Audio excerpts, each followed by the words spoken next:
Hello, everybody. Welcome to our Soulcast Media live event.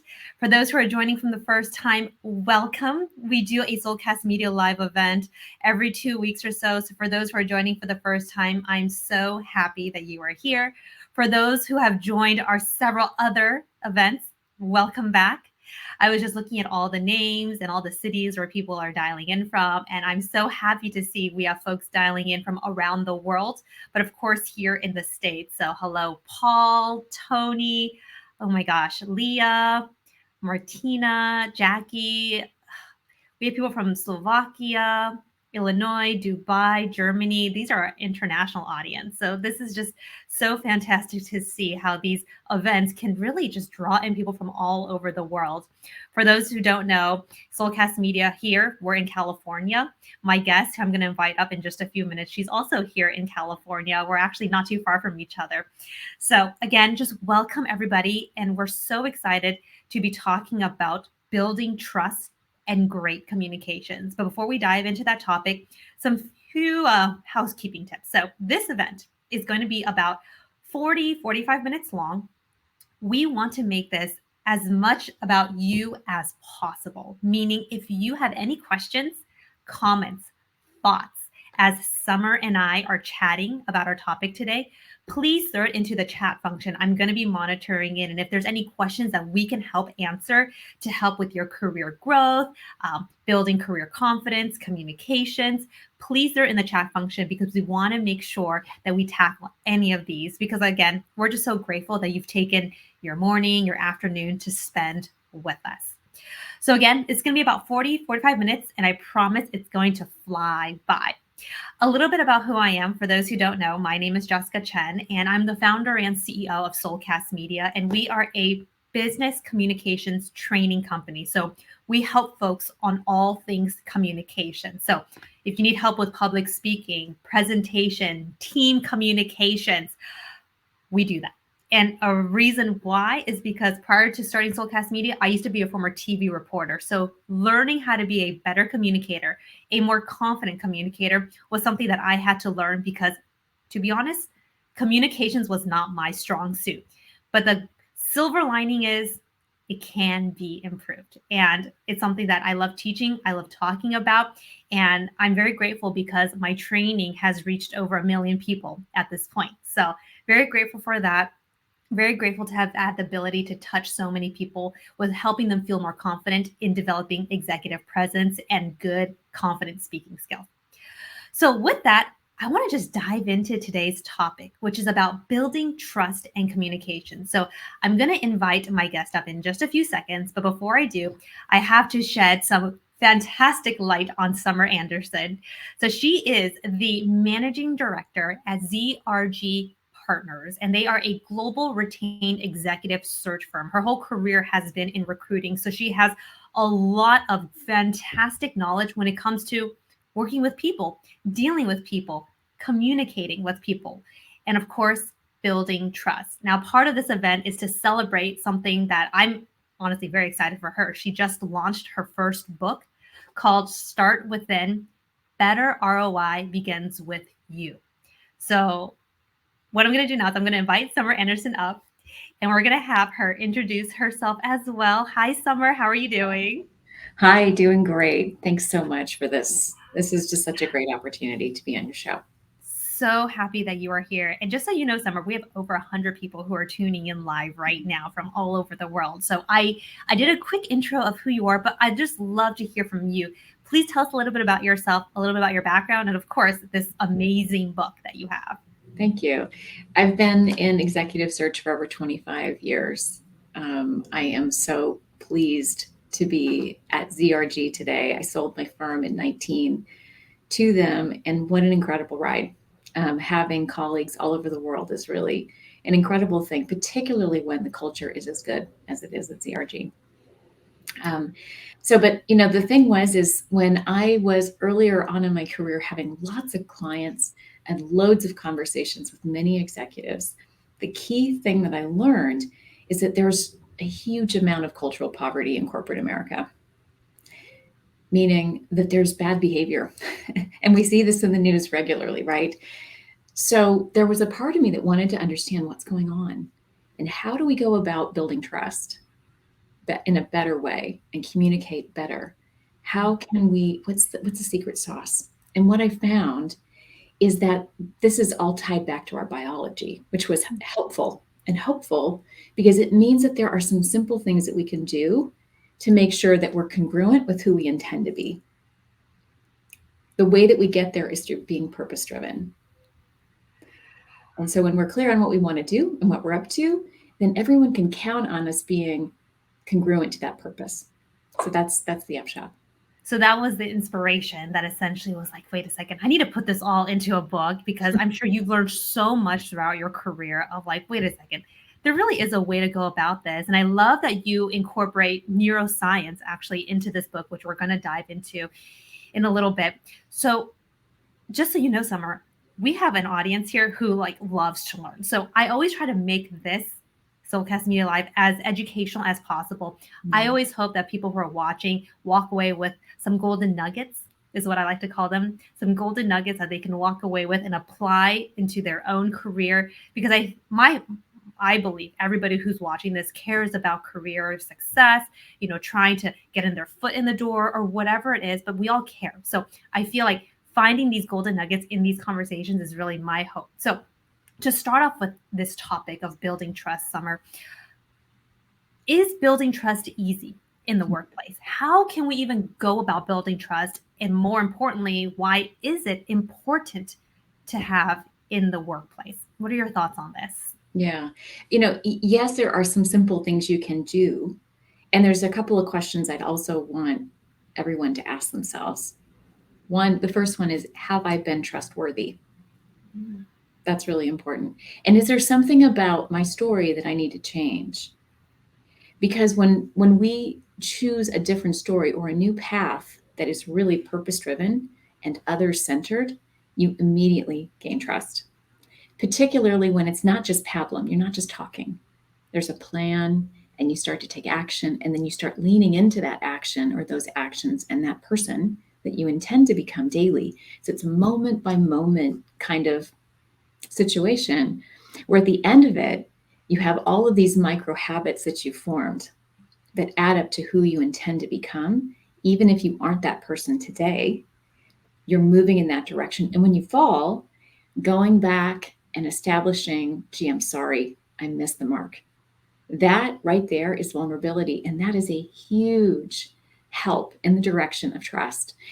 I'm actually a big fan of learning too. And to write this book, I probably read 40 books.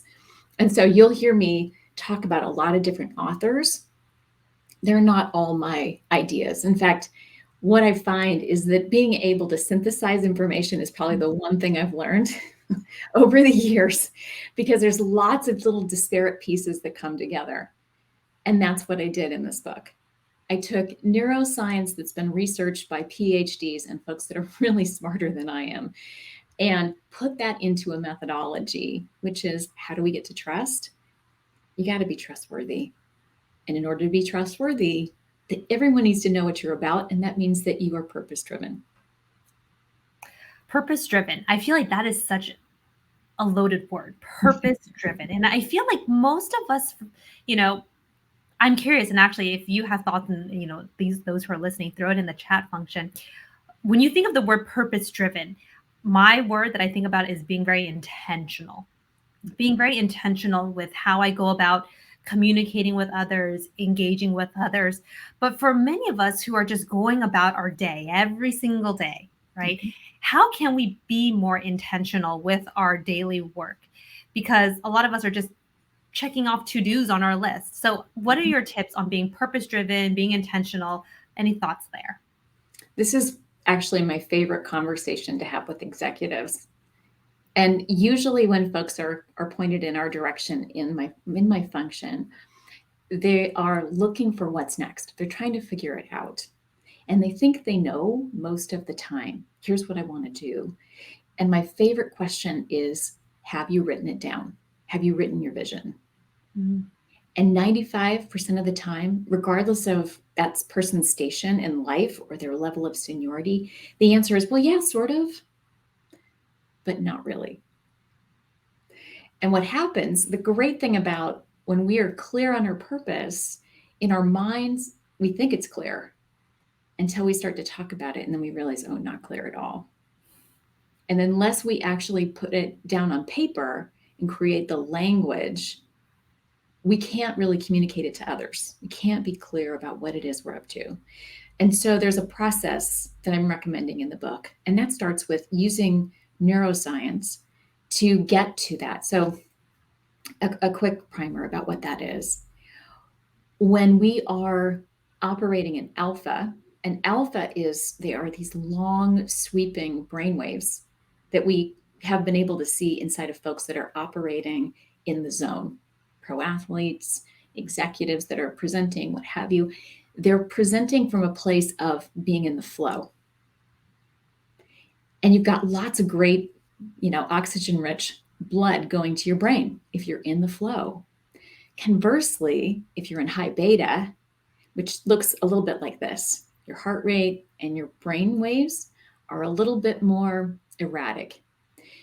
Now you're operating in cortisol and adrenaline. And what happens there is your amygdala is firing and your fight or flight is going off. So your spidey sense is up and all of the blood runs out of your brain into your muscles and your heart. And now you're no longer thinking as clearly. So it's really hard to communicate if you're operating in crisis management. So if you're in a really tough meeting and your crisis management is going off, your cortisol and adrenaline is pumping because of the thoughts you're thinking, you're going to have a really hard time coming up with an innovative idea or building trust or thinking about others because you're in self-preservation mode. We want to be operating in alpha for sure. We absolutely do. We absolutely do. And then for the purposes of getting to your vision and your purpose, you want to also drop into something called theta. And theta, low beta, by the way, is learning, which is what we're doing right now. And that's a good place to be too. Theta is subconscious.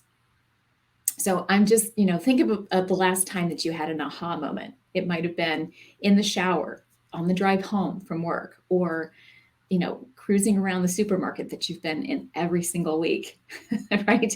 It's when we're in autopilot and our bodies are just going about their business. Our brain is free to act and think in a different way. So if you are journaling and you're starting to write questions to yourself about what is it I really want to do, or when do I feel like I'm in flow? What am I doing? Mm-hmm.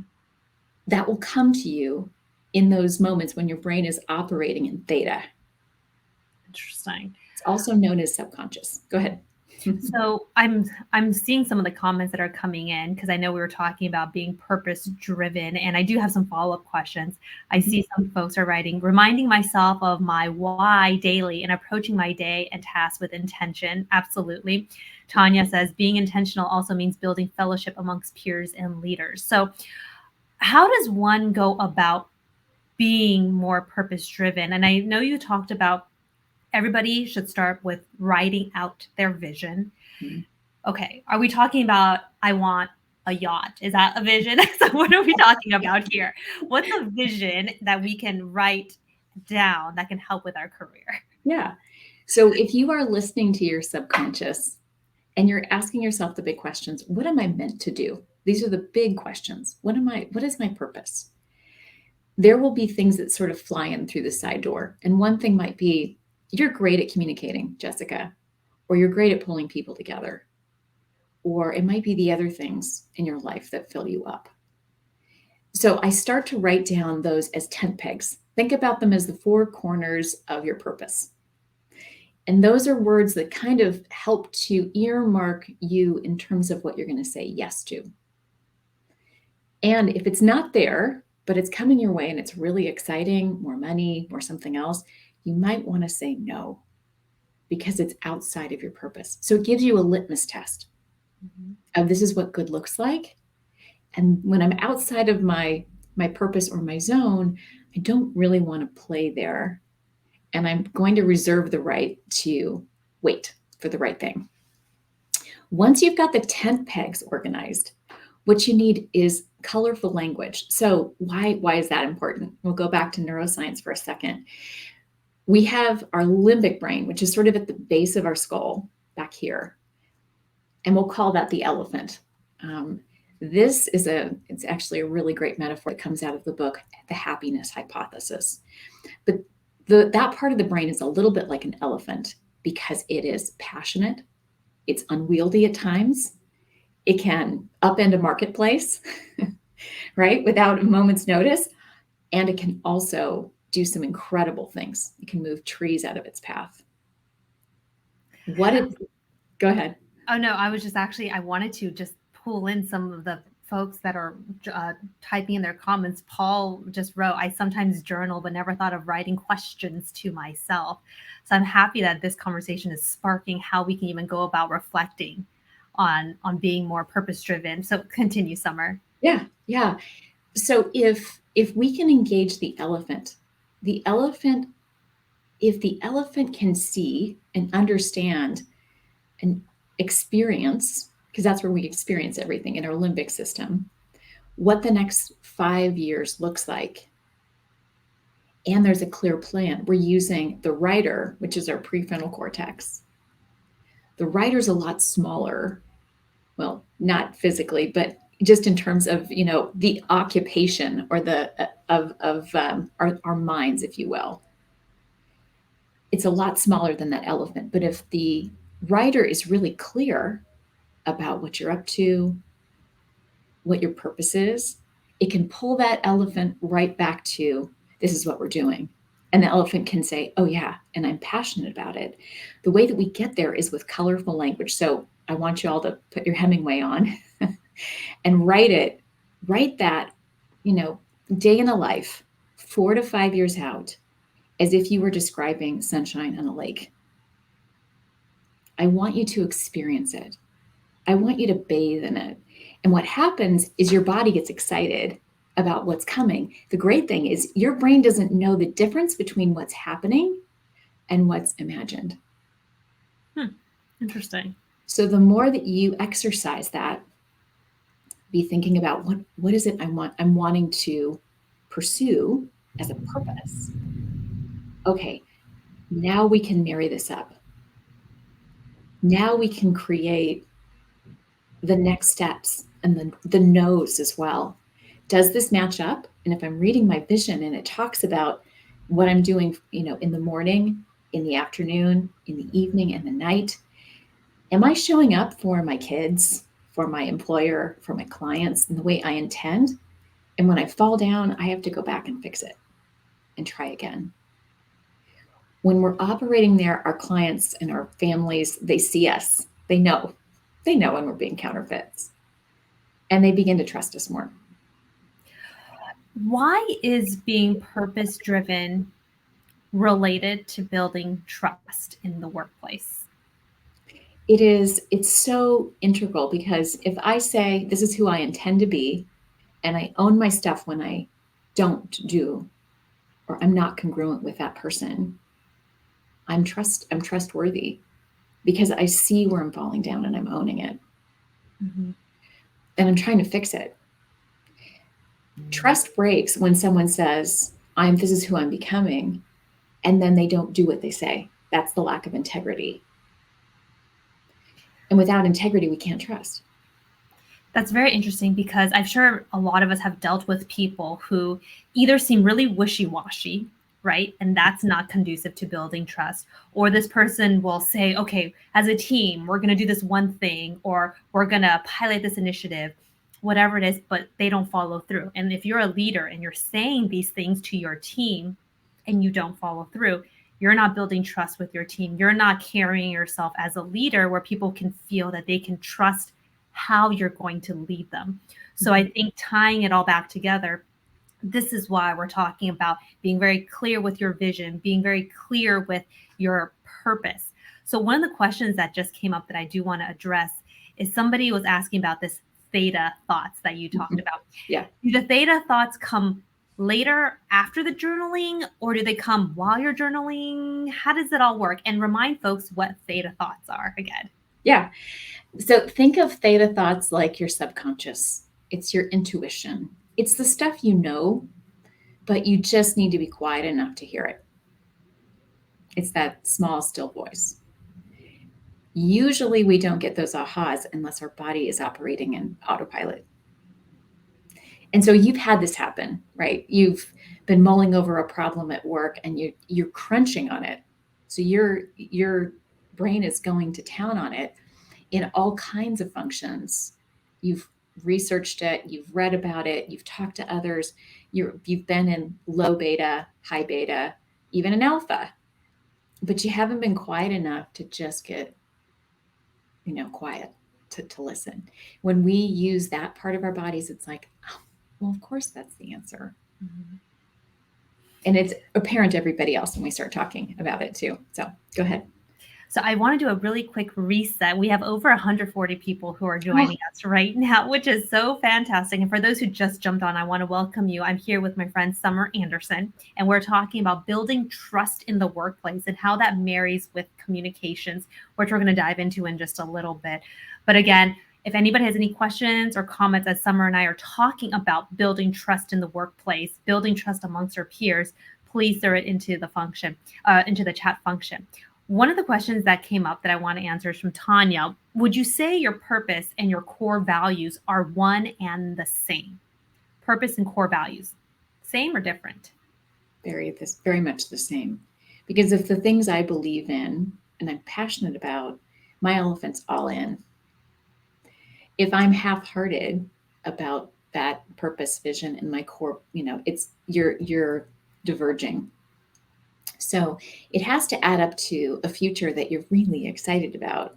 And that has to align with everything, right? Not just who you are as a professional, but who are you personally and relationally and socially and spiritually and physically? How are you exercising?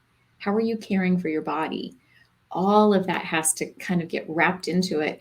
Otherwise, what happens is we wind up leaving the people we love behind, right? The people that got us to where we are, and also the people that are going to celebrate with you when you arrive.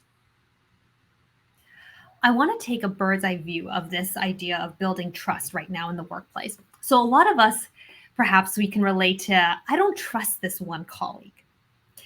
Or I don't know if my boss trusts me. So these are just kind of like thoughts that perhaps some of us have throughout our working day or week or whatever. So how can somebody build more trust with their team? Yeah. Like how can I know we talked about being purpose driven, and I think that kind of takes more of that. You need to find quiet time to really think about yourself. But let's talk about when we're busy, we're doing our work every day, we're going in and out, we're having meetings. How can I tackle building trust, even like on Zoom, for example, things like that? Any suggestions when it comes to that? So Brendan Burchard is a wonderful coach. In fact, he put together a study that encapsulated, I want to say 500,000 participants across multiple universities. And he looked at what do high performers do. One of the things he talks about is congruence and competence. And that it's actually this sort of elliptical, never ending cycle. When we are able to be competent, or competent drives confidence, and that can also drive congruence. So those three things come together. Okay, competence gives you confidence, which what was the last part? Which also congruence is in there. So congruence is the passion or the purpose that's running through there, and that's my ad, right? He talks about competence and confidence. So the more that we practice, the more we own our stuff, the more that we get the votes of confidence from our team, because they see, wow, you are progressing. You weren't able to do that before. And I'll give you a real example. Let's just say we get feedback from a client or from your boss, and you integrate that feedback immediately and write an email about it and say, here's what I learned. There's a couple of things. Message received. I gotcha. I hear you. I'm aware enough to know where it's placed or should be, practiced, which brings up the confidence in you from that boss, from that client. wow, you heard me and you're actually doing something about it. And I see it. Now, you probably wouldn't do this with the client, but for a boss, you would, right? The client sees that you got more concise overnight. But, oh, wow, our calls that used to be 45 minutes are now 20. Yeah, she heard me. Does that help? It does. Okay, good. One thing that I want to add when it comes to trusting communications, and because this is communications is what I want to focus on right now, is I always have felt that being proactive in your communications is part of building trust with your team. You don't want to be the type of employee where people are chasing after you for a response, for answers, for updates. I've always, when I work with clients, I always encourage them to be more proactive in your communications, perhaps even over communicate, but we're not talking about writing essays in an email. FYIs are magic. People appreciate FYIs because it shows that you're on top of it and therefore people can trust you. One other thing, I was actually talking to one of my friends who is the dean at a college over in Colorado, and she was saying how communicating the process of things can help your team trust you. So, what does that mean? That means if you can share what's been going on, the good and the bad, you're letting your team essentially know how it is that you work so that they'll know that they can trust you because they feel like they understand you. I do feel like trust and understanding goes hand in hand too, because a lot of times trust or mistrust happens when people are left in the dark. So that's why proactive communications, looping your team into your process or what's going on, here's an update, here's an FYI. These are real tangible things I think anybody can do to build trust within their team. Is there anything that you'd like to add with that, Summer? Yeah, I think that's really good. I like that a lot.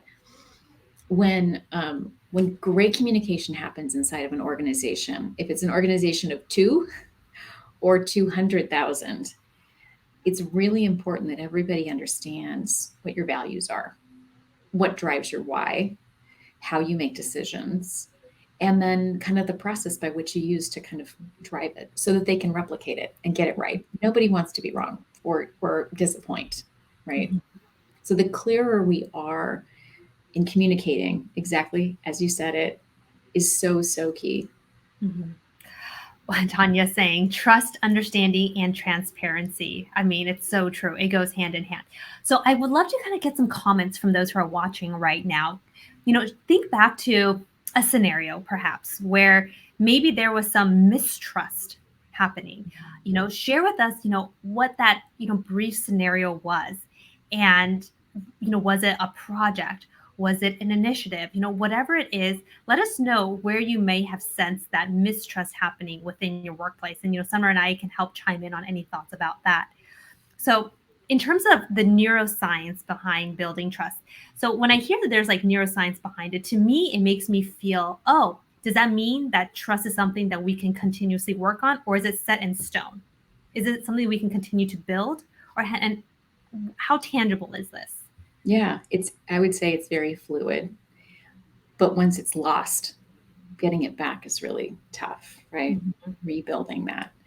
So, starting the way you intend to continue and beginning with the end in mind is really key. Stephen Covey did a really good job of framing that one up. So, I would say that if you've lost trust, owning the misdemeanor or Yep. felony is really important, right? And it doesn't fully reset. There's still some work to be done. However, you're on your way. I think, too, this is also, there's a lot of grace in the world over Yeah. this, right? So, if others have also fallen down alongside you and you own your stuff before they own theirs, they see you, they know. So you're actually gaining trust in a situation where maybe both of you broke trust, but you're going first. And that's not, I know that feels a little vulnerable, but there's a lot of strength in vulnerability. If you read anything about what Brene Brown has to say about this, We are all about kind of knitting those two things together. We trust people who are transparent with us. I work with a lot of executives who are very external facing, right? And one of the things that I always talk to them about when it comes to external communications, where you're the face of your company, is what you just said, Summer. It's owning your mistakes. And this, of course, doesn't just is not only relevant to executives, but for example, I used to be a journalist, so we would interview politicians, for example, who made a mistake. And the ones that were often looked much more favorably were those who owned their mistakes up front versus trying to cover it. They were very transparent. And I think that goes hand in hand with building trust. Now, there's a very interesting question from Ezekiel. Is there a time when lying is necessary? White lies? I don't know. Can that help? What are your thoughts on this, Summer? Probably not. if trust is the outcome you're really going for, white lies can really destroy things, because you just, I'm thinking of a couple of situations to be, even if you're just being covert, you're omitting the truth. That's still not trustworthy, right? And trying to cover it up never gets you to where you want to be. Mm-hmm. I would definitely echo that. And I think, when it comes to communications, which is what we always talk about here, I think it's a lot of it's just like angling the way you approach talking about your mistake. I absolutely think owning your mistake is very, very important. But what you can do is you can talk about how it got to that place, right? So you can allow people to understand why that mistake happened. You missed a deadline, right? I mean, that happens. Or you made a mistake on a very important deck, right? If you can communicate the process that happened before that mistake happened, people will generally be a lot more forgiving. And I agree with you, Summer. I feel like, I like to think more positively of society, that like people are generally more understanding than not. If you own your mistakes, explain the process, and approach it that way, people will be pretty forgiving. And I think that's really important to building trust. Okay. One question that I wanted to talk about is, how can you get your boss to trust you more? And I think this is perhaps this is something that we think about on when we're navigating the politics of work, right? When we're dealing with people, how can you get your boss to trust you with the bigger projects, right? Those bigger career changing projects. How do you prove to them that you're trustworthy and you are a warrior on your team? It's funny because, usually what your boss most needs is people that are going to step up and make things happen. So if you are angling for a project that it might be a little bit of a stretch, remember that where you are has its own challenges. Just kill it right where you are. If you are taking initiative above and beyond the project you're on, meaning first take care of the basics, cover all your bases, and then if there's a way to innovate coming out of that, share that idea with your boss, share that idea with others. Check it. Don't do it just by yourself, but gather some, agreement. And make sure it's not just your idea. It needs to be our idea, right? If you have 2 or 3 that are leaning in the direction of new innovation coming out of this project, hey, we failed at this, and then we learned this, and we think we could do that, this new thing that's going to be better for all future projects, and everyone on the team that you've talked to is bought in. Now take that back to your boss. Guess what will happen? Everyone will feel empowered, excited, and the boss will figure out, you don't necessarily have to tell them, where the idea came from. Stepping up. Just step up right where you are, and then ask for more. Once you've done a good job, hey, I'd like to do this again. What else have you got that needs to be solved? How else can I help? When you're helpful and you're solving problems and you're taking things off their plate that they badly want to get rid of, you will be appreciated. That is such an important golden nugget. And I understand how people are always like, oh, I have so many things I have to do. I have so many projects. I have a long to-do list. But I always think you have to work smarter, right? Take on those career strategic work that may not be necessarily in your job description, but if you know that taking on just this small project can alleviate a lot of anxiety or stress on your boss's plate, oh my gosh, that's going to get you so many bonus points. So let's talk about that for a second. How do you shoehorn your purpose and your vision into your life? How do you do it? The thing is we're talking about energy management too. If you're busy spinning on a problem, guess what? You just lost 15 minutes spinning. But if you're purpose driven and you've set aside 15 minutes to work on something, make that phone call, write the proposal, which would be more like an hour and a half, or you get up early on Saturday mornings. I know I wrote my book on Saturday mornings from like 6:30 a.m. to 9:30 a.m. before my teenagers got up. If I was not attached to that vision, that purpose, the passion, believe me, I could find all kinds of reasons why I shouldn't get out of bed early on the weekends, right? But if you are clear on what you're up to, you figure out ways to get it done. And your vision could be you want to get into X role, right? That could be a vision. Like you aspire to be in the C-suite level. That can absolutely be something on your vision. And I think once you have that written down, then you'll be a lot more conscious of the time that you have and being mindful of how you're placing that time on any given day. I mean, we all have the same hours every day, right? It's just how is it that we use it? Alicia's like, yes, work smarter, not harder. So, one of the things that I wanted to kind of talk about as we start to wrap up here, which by the way, I can't believe it's just flown by, is, if people just want to basically carry themselves better at work, be noticed by their employers, by their boss, so they can get those opportunities at work. Because I think a lot, and I work with a lot of folks who say they feel they struggle with not being able to advocate for themselves, not being seen at work.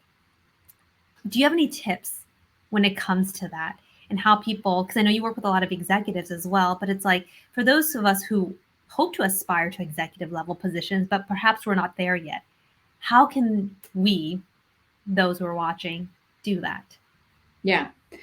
This is a question I ask often, which is, where's your head? What are you thinking? The thoughts that you think really draw to who you're becoming.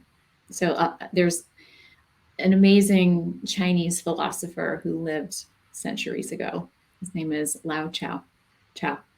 And this quote really says it. Watch your thoughts because your thoughts become your words. Watch your words because they become your actions. Watch your actions because they become your character. And watch your character because it becomes your destiny. What you think is what you become. When you're thinking thoughts of, I can do this, I'm excited, I am so on fire for my vision and for the project in front of me because this is how it fits, your countenance changes. The who you are is really different. And so doing that daily is a practice of minding your thoughts. If you're walking around and worried, that shows up too. The confidence goes down if you're occupied mentally and can't answer the question fully because you're busy being in the crisis management. You've got cortisol and adrenaline jumping. You've got that really critical question coming in from the side door in a meeting, and you can't think. You're freezing. Minding your thoughts allows your brain to free up and really operate in alpha. Thoughts are so powerful. And, who was I having a conversation with about this? Sometimes it's hard to stay positive. It just is. Okay. It's just sometimes hard to stay positive when you have people just hounding you and it's just like you have all these deadlines and you're stressed. Who was I talking to? Oh, I think it was my friend Dean. He was saying about sometimes when you get a snappy email from somebody, you just want to snap back, right? That's just like a natural reaction. Mm-hmm. But his advice was, if your initial gut is to snap back at the other person, go ahead, draft that email, but don't hit send right away. Just keep it in draft mode, and then just let yourself cool down. Sometimes you just need to just write it out and be super snappy, and then that'll help relieve a lot of that anger that you have. And then once you have, enough time has passed, go back to the email, and then you can maybe I didn't want to use that word. Maybe I didn't want to use such harsh language, right? Mm-hmm. And I think that's kind of what reminds me of like your thoughts and having to express anger. Like I agree. I think it's completely fine to feel those emotions of anger or frustration. I mean, we're all human, right? But I think it's just, do you want other people to be seeing that? And is that going to be conducive and healthy? I'll give you one example. I saw this email recently. I was working with a client, and they showed me this email that they received from one of their clients. And their client was being so mean in that email.